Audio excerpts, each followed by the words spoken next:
Assalamualaikum warahmatullahi wabarakatuh. Jumpa lagi dengan saya Titi Anggraini di channel YouTube Titi Anggraini. Nah, dalam kesempatan ini saya hendak membahas dan membedah buku pemilu yang berkaitan dengan sistem pemilu. Sobat semua pasti sering melihat gambar ini ya. Mana ini dia? Oh, ini dia. Di gambar seperti ini pasti sering lihat ya.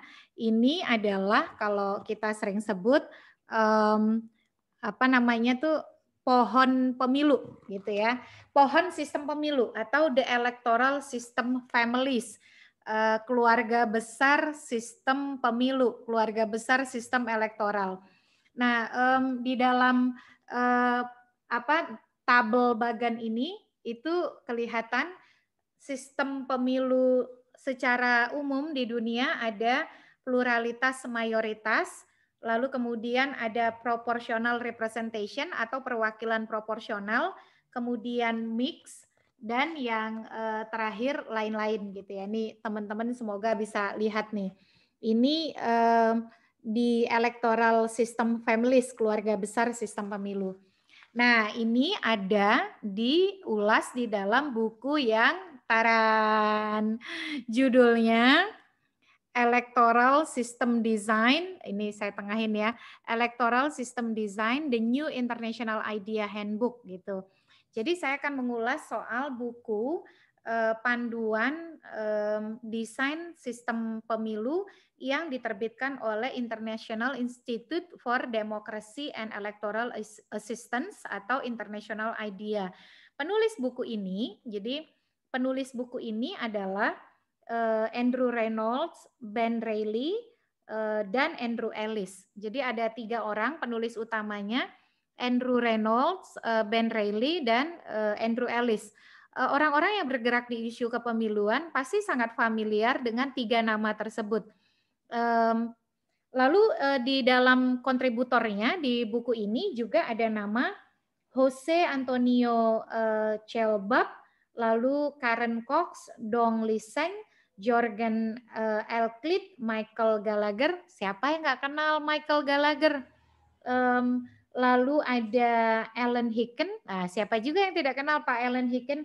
Ada Carlos Hunes, ada Eugene Husky, ada Stina Serut, Vijay Patidar, Nigel S. Roberts, Richard Van Grove, dan Jeffrey Weldon. Jadi nama-nama penulis buku ini adalah orang-orang yang sangat familiar dan terpandang lah ya, orang-orang yang kita kenali sebagai orang yang menjadi scholar atau ahli kepemiluan global. Pasti tahu kalau kita yang mempelajari soal atau menekuni isu kepemiluan. Nah, buku ini diterbitkan oleh International IDEA ya, judulnya Electoral System Design, The New International IDEA Handbook. Yang saya pegang ini versi bahasa Inggris. Tapi tidak perlu khawatir, ini mohon maaf di atasnya itu ada ada penanda buku dari saya. Nah, tapi nggak usah khawatir, walaupun ini yang saya pegang versi berbahasa Inggris, sebenarnya versi bahasa Indonesianya sudah ada. Taran. Ini versi bahasa Indonesianya. Desain Sistem Pemilu, buku panduan buku panduan baru International IDEA. Buku panduan baru International IDEA, judulnya Desain Sistem Pemilu. Jadi sudah ada versi bahasa Indonesianya. Nah, versi bahasa Indonesia ini bisa kawan-kawan dapatkan kalau soft copy-nya bisa diunduh melalui situs idea.int, idea.int atau idea titik atau dot int in gitu ya, idea.in. Nah, kalau di dalam negeri bisa diunduh buku ini versi bahasa Indonesianya. Tadi kalau idea.in atau idea.int itu bisa mengunduh bahasa Inggris dan bahasa Indonesia bukunya. Kalau yang versi bahasa Indonesia juga tersedia di website perludem.org karena yang versi bahasa Indonesianya diterbitkan oleh Perludem begitu. Jadi ada versi Inggris dan ada versi bahasa Indonesianya. Nanti teman-teman bisa melihat tadi tuh pohon atau keluarga besar sistem pemilu ya. Ini yang warna-warni ini ada pluralitas mayoritas, ada proportional representation, ada mix dan ada others. Sebenarnya sistem pemilu di dunia secara keseluruhan ada dua saja yang dikenal umum itu ya, pembagiannya itu biasanya secara sederhana, satu berupa sistem pluralitas mayoritas dan yang kedua sistem proporsional representation atau keterwakilan proporsional. Nah, saya mau pamer dulu nih ya di buku Electoral System Design ini. Ini ada tulisan. Jadi saya dapat buku ini bisa lihat ya, dari yang menulis langsung dari Pak, yang mudah-mudahan kelihatan, dari Pak Andrew Reynolds. Jadi saya dikasih oleh Pak Andrew Reynolds waktu beliau ke Indonesia tahun 2012 atau 2011 atau 2012 saya lupa. Jadi di sini ditulis oleh Pak Andrew Reynolds, boleh ya pamer ya. Ini nih. Ibu Titi Anggraini, thank you so much for all that you did in Jakarta to make my mission so successful. Salam Andrew Reynolds. Jadi beliau beliau ngasih buku ini ke saya yang versi bahasa Inggris ini ketika beliau ada kolaborasi bersama IFES Indonesia International Foundation for Electoral System di dalam memberikan kuliah umum terkait dengan sistem pemilu. Waktu itu sedang advokasi penyusunan undang-undang pemilu yang kemudian disahkan menjadi Undang-Undang Nomor 8 Tahun 2012 tentang pemilihan umum anggota DPR, DPD, dan DPRD. Jadi thank you Pak Andrew Reynolds for your kind words ya. Nah, kenapa buku ini penting untuk teman-teman yang meminati isu kepemiluan dan sistem pemilu untuk dibaca ya. Pertama, buku ini penulisannya sistematis, komprehensif, dan disertai dengan case study atau studi kasus pengalaman dari negara-negara lain. Jadi buku ini terdiri dari beberapa bab gitu ya. Ada 6 bab yang dibahas di dalam buku ini, meliputi satu overview. Jadi overview ini bicara tentang bagaimana menggunakan buku ini, apa itu yang dimaksud dengan sistem pemilu, atau dalam bahasa Inggrisnya what electoral system are gitu ya, apa yang dimaksud dengan sistem pemilu, apa saja jenis-jenis sistem pemilu, pentingnya sistem pemilu, lalu kemudian kriteria untuk mendesain sistem pemilu. Kenapa penting untuk tahu kriteria? Karena Pak Andrew Reynolds itu pernah bilang, kalau kita sistem pemilu itu kalau salah itu bisa menghantarkan kita, kalau kita bisa memilih sistem pemilu yang tepat, maka bisa menghantarkan kita seolah-olah melihat surga.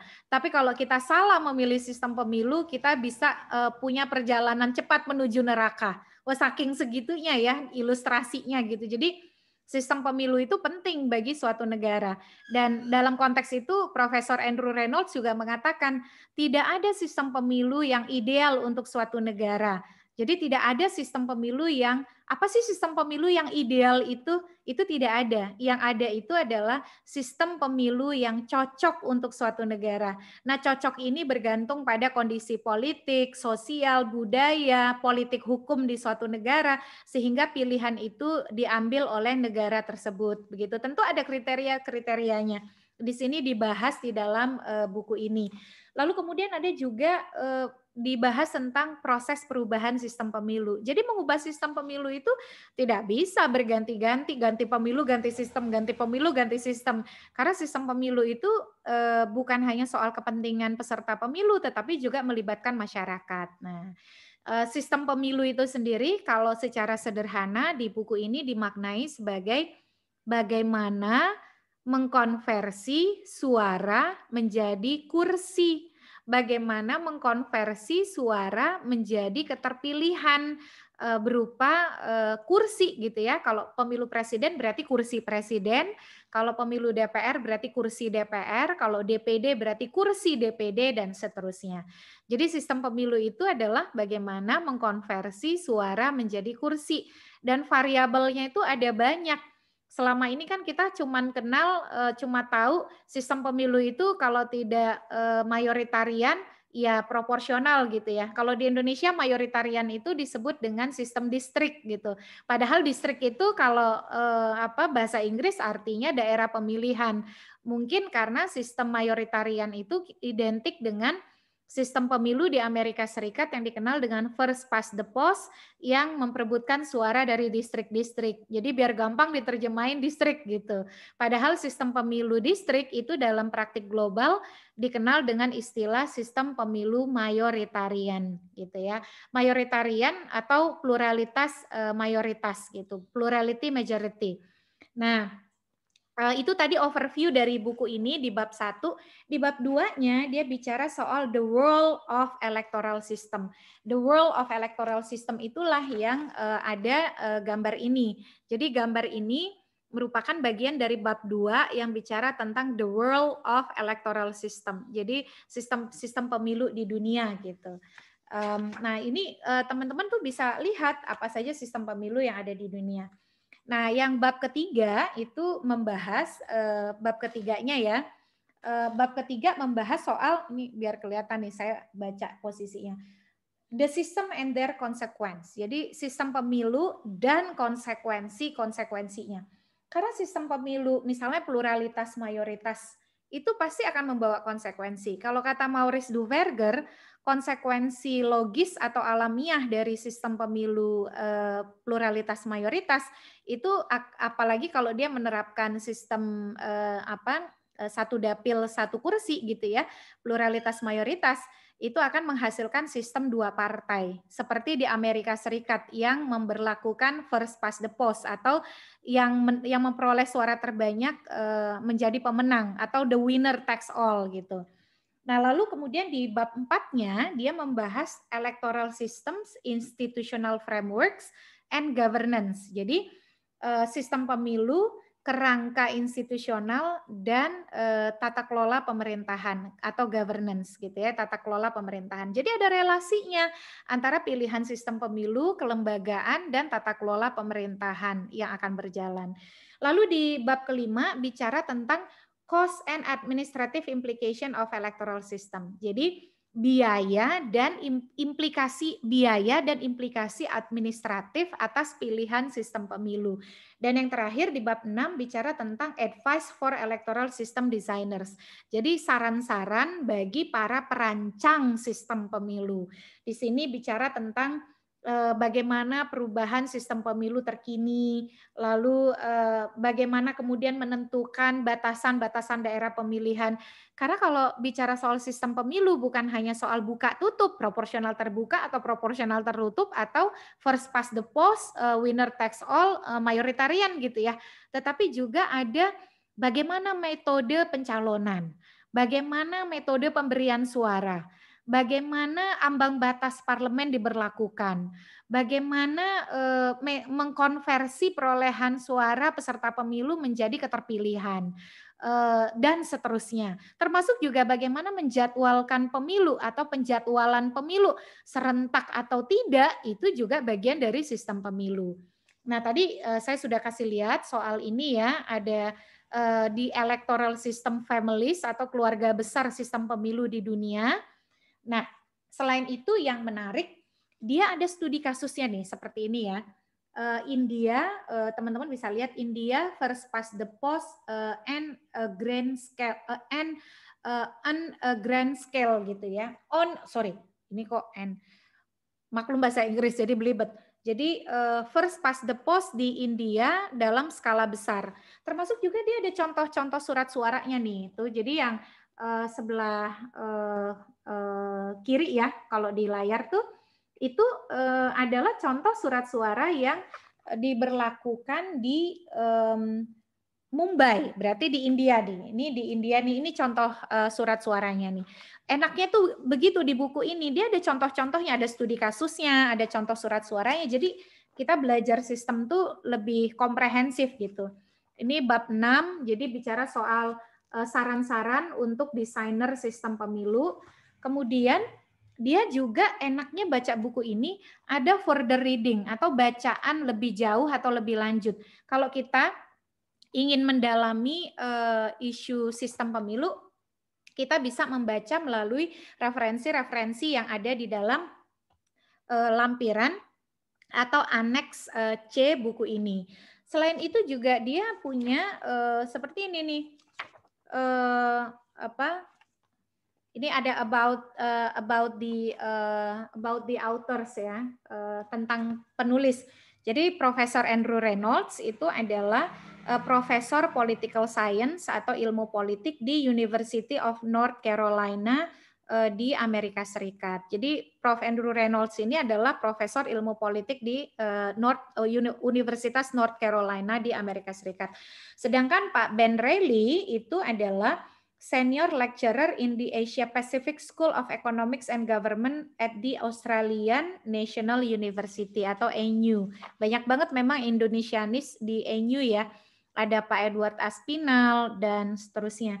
Sementara Pak Andrew Ellis adalah dia dulu pernah menjadi electoral processes team di International IDEA. Jadi itu para penulisnya seru-seru banget ya di sini. Dan teman-teman juga bisa melihat di buku ini tentang nih contohnya ya, the electoral system and of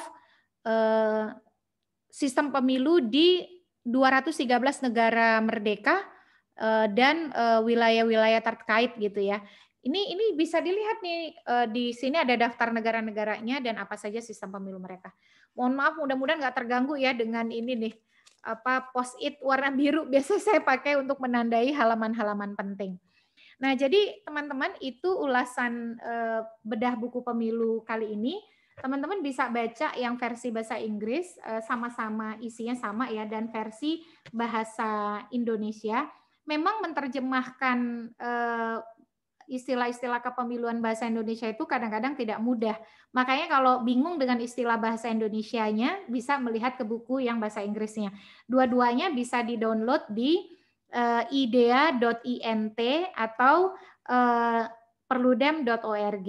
Nah, selamat membaca dan semoga bedah buku pemilu kali ini bermanfaat. Simak terus YouTube channel Titi Anggraini. Kalau ada usulan buku yang perlu dibedah atau diulas, silakan tulis di kolom komentar. Semoga bermanfaat. Kita ketemu lagi di bedah buku pemilu edisi berikutnya. Assalamualaikum warahmatullahi wabarakatuh.